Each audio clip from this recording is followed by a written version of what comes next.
Guys, welcome back. This is episodes 5 and 6 of Making an Album. And if you're new here, my name's Dan. I have an artist project called Love, Love, Love. And I'm taking around about 12 months off of touring, playing shows, and even social media to kind of make the album I've always wanted to make. And for those of you who are back, I'm sorry there was no May, there was no June recap. This is all going to be both of those months, one recap. If you aren't subscribed already, hit subscribe and jump on the Substack. After this episode, I'm going to drop a little teaser for a music video, and I'm going to talk about that a little bit later. Until then, let's get stuck in. So yeah, welcome back. Like I said, there was no recap for May and June, and I quickly wanted to talk about why that is. And the main reason is, honestly, there just wasn't a lot going on. I was super locked in with making the album.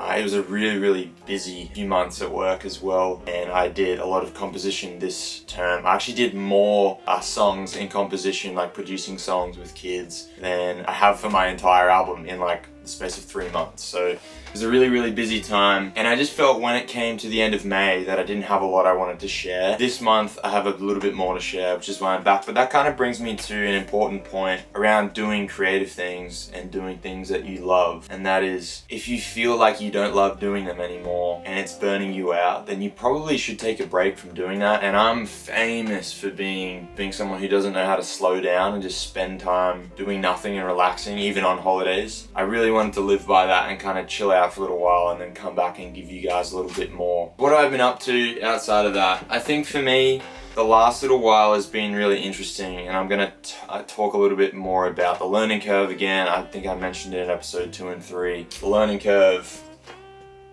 We'll come back around to that in just a moment. A little update from me is that the album's probably about 75% done, which is a really beautiful thing to look back on, given that it's only July and I gave myself 12 months and things are feeling very much towards the back end of the process. But in line with slowing down a little bit more and trying to take some more time for myself, one thing I was fortunate enough to do the last couple of months is a friend of mine introduced someone in his world to me called Don, and Don is a cattle farmer. And you might have seen, even though I'm not really posting much on social media, when I have been, it's been at the farm, and I've been taking myself out there with the dog, and we've just been spending time kind of relaxing, not doing much, helping, learning heaps about calves and cattle and how that all works. And I don't know, it's one of those things where it's like, when I look back, if you know much about me, it's part of my South African heritage is that kind of farmer mentality and where I came from, and connecting back with that has been really special for me. And Don's been super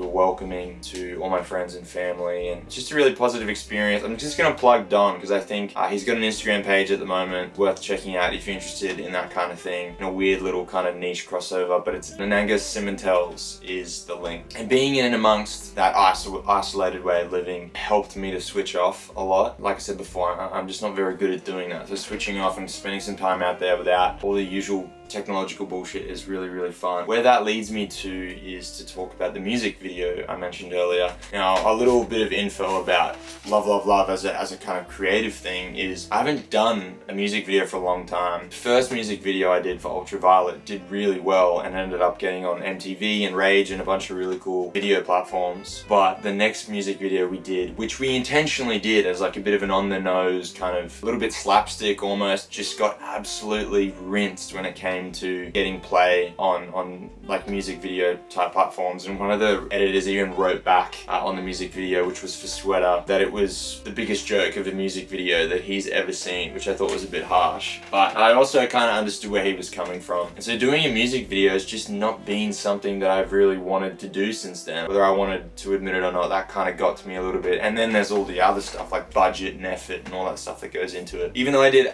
like a music kind of live performance for When I Think of Love, I Think of You, that's not really a music video. Spending all that time out there on the property with Don, my friends and family, made me realize that it's kind of the perfect place to share and create something new. Two of my best mates, Caleb and Manny, helped me shoot it, and it was done in 2 hours. That's the kind of thing, as a creative person, that is encouraging moving forward. Working with your friends and working with people you love, but also doing it in a way that's connected to where you're at in the moment. And so if you're creating stuff, collaboration obviously is super cool and super important. But if there's a way that you can incorporate your friends and your community and make them feel part of doing it, it's so rewarding. recording, honestly. It's super cool. So I'm actually going to share a snippet of that on the Substack, so make sure you're subscribed and you'll get a little link to that. And I'd love to know what you think. It's a real kind of new direction in terms of where the brand's going, what I want to do. I really want to come back with this album and it be a bit of a grand return, if I'm being honest. I want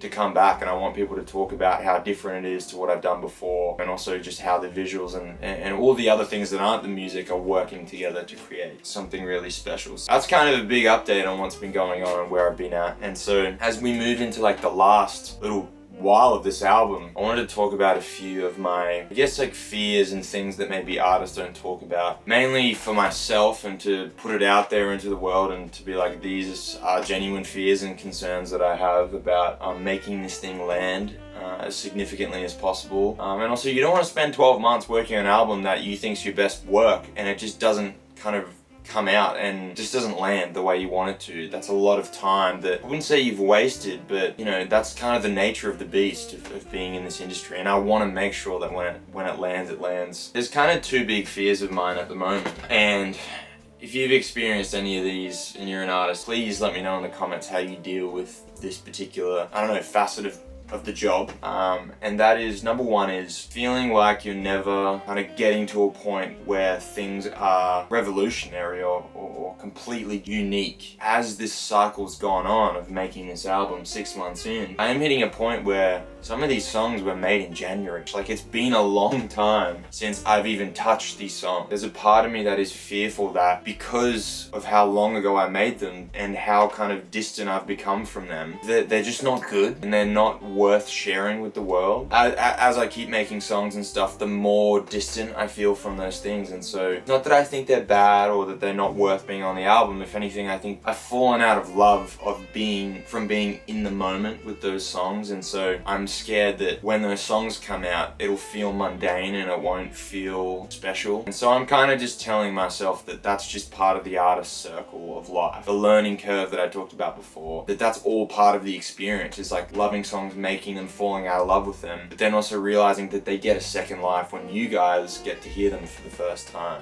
And so I'm really hoping as I make more stuff and the album progresses, maybe I feel less of that, but if I do feel it more and more and more, that I can make kind of the right decisions about what should and shouldn't be on the album. So that's one really big fear of mine. And the second main one is all about just delivery, making sure the branding's right, all that stuff. I can put in all the work, but unfortunately, because of the way that the industry works, I really do want to work with a team who is willing to and backs what I do and believes in what I do. And that's a really hard thing, to find those unique pockets of people, particularly in Brisbane, if I'm being really honest. Locally, it's very, very difficult. A lot of the industry is bogged down in Sydney and Melbourne and overseas, and so trying to find a label or a distribution team who really believes in what you do and just doesn't look at you as a number or Instagram followers and all that sort of shit is really difficult to do. I will say that I've had 2 or 3 really fantastic meetings, some A&Rs.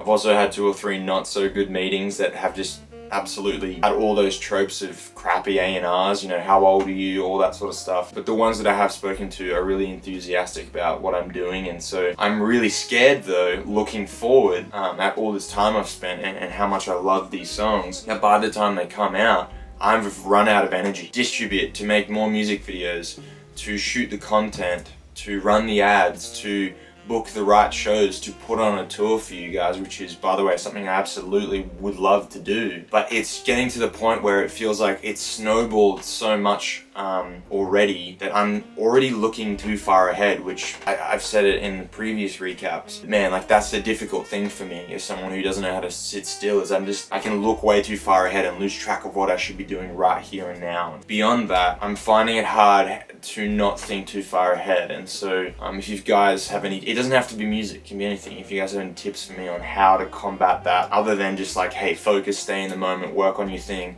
one big job at a time, which is how I'm trying to approach it, please let me know how you deal with that. That kind of moves me on to the last thing I really want to talk about for these last 2 months, and that is this idea of the learning curve. If you don't remember, there it is. You know, when you're starting anything long term that feels worthwhile to you, you're gonna go through this initial period of like feeling like you've got it worked out. Then you're gonna slump, and then you're gonna jump back up pretty heavily. And I feel back in May, after I'd come off the Sydney trip and things were feeling extremely fired up to make music, that's really dropped off again for me. And that's part of why maybe I think I've fallen out of love with some of the songs. But I think it's also just the nature of repetition, doing something over and over and over again. Even if you love it, over time it's feeling more and more mundane. And I've been looking for answers, you know, with creative people and creative things that feel like they maybe give me a sense of direction as to why that's happening. And the thing that I feel like's kind of come up with that is this idea of the life cycle of what it means to be an artist. And I'm gonna draw a little, that's what